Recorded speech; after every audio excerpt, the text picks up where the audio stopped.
પંજાબ નાગતો નવીય સિંહ તાલામાં કાળ કાળ કાટાળો હાલીએ તો ડુંગરા ધણની ગાન હાથિયા મુગરા ધૂંડ હાલીયા પથીરે મગ લાગીયા કતારા કતા કરેના ભણક ગાન બહુરી તાળો કોટ વાળો કોટ વાળો આ સપાખરા ગીતો બધા છે આમાં મજા આવે પણ હમણાં આ રેપર જે સોંગ આવે બધા રેપ સોંગ જે આવે ને સાહેબ એ બધા રેપર જે છે ને એ રેપરના બાપનો બાપ આ સપાખરા છે હો આ તો પહેલેથી જ છે હા એમાં જે શબ્દો આવે છે ને ત્રણ ગણા થોડા સેકન્ડોમાં આમાં શબ્દ આવી જાય અને વર્ણન જેનું કરીએ નહીં તમને એમ જ લાગે કે આ ઈ જ છે દાખલા તરીકે જોગીદાસ ખુમાણની ઘોડલી નીકળે તું ટીંબે જુનાણા તણે અને જેથી ફેહળિયો ફોજે તેથી બીબડિયું બંગલે તને જુએ જોગી દાસિયા ઈ બીબડિયું બંગલે જોવા આવતી હતી શું જોવા આવતી હતી જે મુરબી ભીખુદનભાઈ વાત કરી જે આત્માની જે જીવતરની વાત કરી એવું જીવતર જીવાતા રૂપાળા તો કેટલાય આટા મારતા હશે પણ તું ટીંબે જુનાણા તણે અને જેથી ફેહળિયો ફોજે તેથી બીબડિયું બંગલે તને જુએ જોગી દાસીએ એનું કારણ કે ભાવનગર મહારાજ જ્યારે લખનઉ થી નૃત્યાંગનાઓને બોલાવી હતી અને આખો પ્રોગ્રામ રાખેલો કે જોગાભાઈ આનંદનો ઉત્સવ છે આજ અને નૃત્યાંગનાઓ બરાબર ગમ ગમ ગતિ ગમક ઠમક પદ ઘૂઘર ગમ ગમ ક્રમસમ હોત ધરાઈ નૃત્ય કરે અને હાથમાં જે બેરખો ફરતો તો તુહી ઠાકર સંતન અભિરામ ધામ ક્રમત રમત ભ્રમત કામ પ્રમત સમત નમત ગ્રામ વામ આમ લોભેક જોગા ભાઈ આ નૃત્યાંગનાઓ નૃત્ય તો જો કરે એનો તાલ તો જુઓ એનો ઠેકો તો તમે જુઓ થોડુંક તો જુઓ આખો પ્રોગ્રામ તમારા માટે તો કે હું અંજવાળાનું સંતાન છું બેનું દીકરીઓને નાચતી કેવી રીતે જોઈ શકું ભલા માણસ હું તો હુરજનું સંતાન છું તમારે રાજા મહારાજાઓ જો એ બધું બરાબર પણ મારાથી ન જોવાય હું અંજવાળાનું સંતાન ઈ જોવા માટે તું ટીંબે જુનાણા તણે ને જેથી ફેહળિયો ફોજે તેથી બીબડિયું બંગલે તને જુએ જોગી દાસિયા પણ જોગીદાસની ઘોડલી નીકળે તો શબ્દો ન સમજાય તો ખબર પડે ઘોડી આવે છે બાજોડ એનું વર્ણન અમારા કવિએ કર્યું છે કેવી રીતે ઘોડી આવતી હોય પાગા નાખતા રકાબ કવિ ધાગા ધાગા ભરી પાગા આકા જાવે નાહી પાગા ભોગા નાહી કાલે કાલે કોપના ગણાગા તરી પાગા હાથ ગાઈ તાતો રીતા રાગા પ્રભે રાજા હારા હવે રાજ રૂમા ઠુમા તરી ખેડા દે મર મે તળ પેકે ટાકે માથે જાણે સુતા તીરે સાસરા ભૂરી હી બોડા કન ભૂરી ગોળ સહે કમતે એરસા ગોડા વાલેરા સધી અને આ તો હાવજની ધરતી છે આમાં હાવજ આટા મારે હું તો યુવાનોને કાયમ મામા પ્રોગ્રામમાં કહું સિંહને કોઈ દી એન્ટ્રી પાડવાની હોય જ નહીં એને સ્ટન્ટ ન કરવા પડે ગાડીઓમાં ધૂળ ઉડાડવી ન પડે એન્ટ્રી કોને બહુ પાડવી પડે હેઠાડાઓને કારણ કે એને આ ફૂજ કર્યા કરવું પડે બધું ભેળું કરી લે મુંડકી આવડી જાવ એટલે એને એન્ટ્રી હાવજ તો બોરડીના ઝાડા આડો બેઠો હોય ને જેવો તેવો દેખાય એટલું જ થાય અહીંયા બેઠો વિડીયો ઉતારવાનું યાદ ન આવે ફોટો પાડવાનું યાદ ન આવે આજ તમે ગાંધીગીરમાં અમદાવાદ થી કે કચ્છ થી કે સુરત થી કે મુંબઈ થી કોઈ ફરવા માટે આવે અને હિરણ ને કાંઠે ખીંગોડા ને રાવલ ને મસુંદરી ને શેત્રુજી ને કાંઠે ગાડી લઈને નીકળે અને ધીરો આડો ઉતરે આમ સાહેબ અને વયો જાય ને પછી આ પાછા એને ત્યાં વયા જાય ઘરે જોવા વાળા અને 5 વર્ષ નહીં 10 વર્ષ નહીં 20 વર્ષ પાછા ગીરમાં ફરવા આવે બધા સ્થળ ભૂલાઈ જાય પણ જ્યાં હાવજ આડો ઉતર્યો તો ત્યાં જાય ત્યાં યાદ આવી જાય 20 વર્ષ પહેલા અહીંયા આડો ઉતર્યો તો જેની મુલાકાત ન ભૂલાય એને સિંહ કહેવાય ભલા માણા હાવજા ડાણ સિંહ હાગ જે સાંભળે અને પડે વેરી તણા ગાઢ પોછાય એના માટે પણ બળદેવ બાપુ કહે છે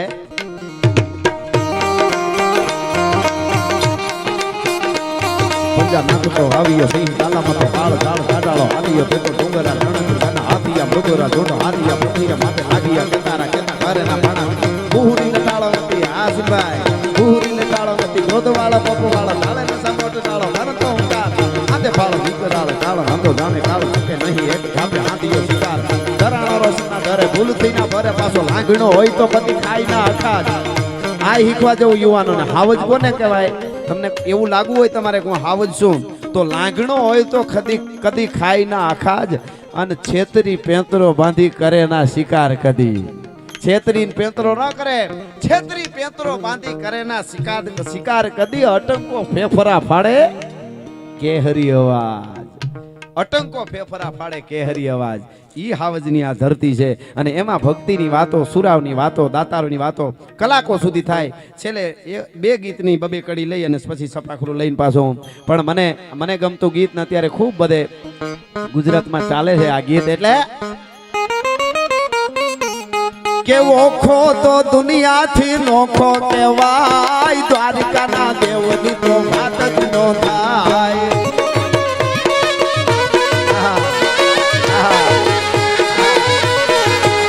અરે મીઠુડી ધરતી ના મીઠા ભગવાન દરિયાના ફળિયામાં મીઠા ભગવાન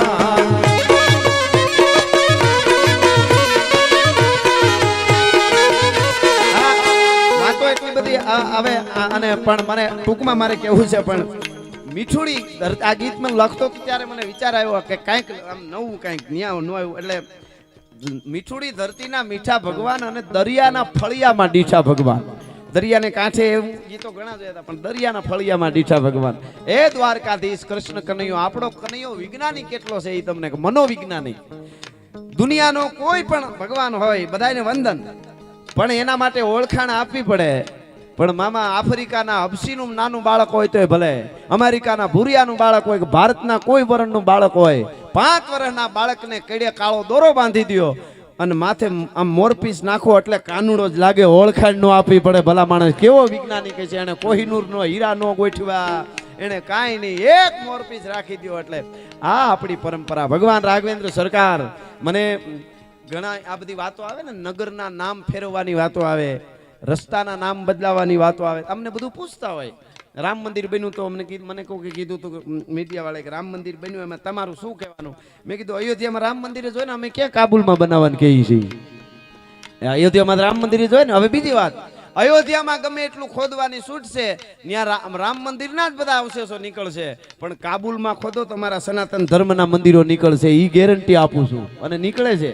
એ વાત હકીકત એટલે એક વાત અહીં સંતો વડીલો બધા બેઠા લે કે મને આ બધી વાતો આવે ને એટલે હવે આપણો સનાતન ધર્મ એવો મહાન છે આપણે કહીએ એટલે જ એવું નથી પણ જગતના ચોકમાં હાસી વસ્તુ રજૂ કરી દો તો દુનિયાને આફરડું પગે લાગવા આવવું પડશે આપણે કેવું નહીં પડે કે આમાં રહ્યો કામ કરો એની એક વાત કોઈ નગરનું નામ બદલાવાની વાત આવે કે રસ્તાનું નામ બદલાવાની વાત આવે નામ બદલી નાખો તો મારું એક સનાતન ધર્મના સાહિત્યકાર તરીકે ખાલી જગતના ચોકમાં વાત મૂકું છું કોઈના ધર્મને આડુંવડું કેવું નીચું અમને અમારી ઉજળી પરંપરાએ શીખાડ્યું જ નથી આપણે બધાને માન આપવાનું શીખાડ્યું છે બધાય ધર્મને આપણે માન આપીએ છીએ અને બીજાના ધર્મને નીચો કે એનાથી મોટો નીચ બીજો કોઈ ન હોઈ શકે એ વાત એ હકીકત છે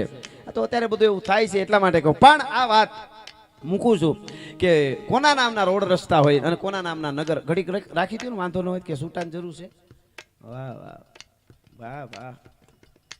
કેવું કામ કરે છે હવે એને ડાયાબિટીસ સુગર કાંઈ નહીં થાય મજા આવે એની મોજ જ એવી છે હું એ મોજ કરી લઉં ઘાયલ તું એ મોજ કરી બાપુને બાપુ કુમારની ફોજના છે ને બધા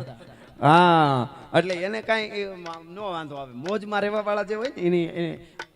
અંદરનો આનંદ કરે ને એટલે વાંધો નથી આવતો આપણે છે ને આનંદ ભૂલતા જઈએ આગળ બહુ હું હમણાં કહું પ્રોગ્રામમાં મારો વિજ્ઞાનને સીધો પ્રશ્ન છે કે તમે મંગળ સુધી જાઓ ચંદ્ર સુધી જાઓ એ સારી વાત છે બહુ વિજ્ઞાન અપનાવવું જરૂરી 21મી સદી છે શિક્ષણ ફલાણું બધું જરૂરી પણ ધરતીમાંથી રિયા જેવું રહેવા દેજો એમ ભલે જે ઉપર ગમે એટલા જાઓ હા લઈ લઈશ 2 કડી લઈ પણ અહીંયા રિયા જેવું આ એ જરૂરી છે ને કારણ કે બધાય મંગળમાં ચંદ્રમાં કાંઈ હામવાના નથી એટલે ખેર હવે એ નથી એમાં બધું વધારે થઈ જાય પણ આ વાત એક ખાસ મારે અહીંયા કાંઈ આ વાત હું કરું છું કોના નામના રોડ રસ્તા હોય એક માણસ પોતાના હગા 3 ભાઈઓને ગાદીએ બેહવા માટે મારી નાખે ભૂંડાએ મારે કોઈને જીવતા દિવાલમાં ચણી દે આવું કરે એક માણસ અને મારી નાખે હગા ભાઈઓને સત્તામાં બેહવા અને પોતાના મા બાપને જેલમાં પૂરે અને જેલમાં પૂર્યા પછી એનો બાપ બોલ્યો છે નામ આપું હમણાં કે હે બેટા ઔરંગઝેબ હું તારો બાપ શાહજહાં કહું છું એક ઘૂંટડો પાણી પીવડા હું છેલ્લે મરવાની અણીએ છું હમણાં મારો શ્વાસ વયો જશે મને જન્નતમાં પનાહ નહીં મળે હું તરસો જાઉં છું એક ઘૂંટડો તો કે બુઢ્ઢે કો કોઈ પાણી નહીં દેગા અને છેલ્લે મરવા ટાણે શાહજહાં એમ બોલ્યો છે કે બેટા ઔરંગઝેબ તારા કરતા તો સનાતન હિન્દુ ધર્મ વાળા હારા મર્યા પછી પીપળે પાણી રેડવા માટે જાય છે તો જીવતાને પાણી નથી પીવ આ કોણ બોલ્યો છે શાહજહાં ઓથેન્ટિક વાત કરું છું હું પ્રોગ્રામમાં બોલ્યો કોઈ કોર્ટમાં જવું હોય તો પુરાવા રજૂ કરવા માટે તૈયાર છીએ એમ આ હું ક્યાં કહું છું શાહજહાં એમ કીધું કે સનાતન હિન્દુ ધર્મ વાળા હારા કે પીપળે મર્યા પછી પાણી રેડવા માટે જાય છે અને આનાથી કોઈને વાંધો હોય શાહજહાંને પકડો પહેલા પછી અમે જવાબ આપશો બરોબર એક એના નામના રોડ રસ્તા છે ઔરંગઝેબના એના હોય કે એક બાપના વચનને ખાતર એમ કહી દે કે 14 વર્ષ ગાદી નો ખપે કદાચ ગમે એવડી અયોધ્યાની ગાદી હોય કે ગમે એ ગાદી હોય 14 વર્ષનો, બીજો કે મારે ભાઈ સિવાય ખોટું એની હારે, ત્રીજો કે સાખડીઓની પૂજા કરું મારે ગાદીનો, ચોથો કે એ બાજુ લમણો નો વાળું, ફૂટબોલના દડાની જેમ આમ ગાદીને ઠેબુ મારે આમ જાય. એના નામના રોડ રસ્તા હોય કે ઓલાના નામના હોય, નક્કી દુનિયાને કરવું છે. અમે તો સાચી વાત જગતના ચોકમાં મૂકી છે. એટલા માટે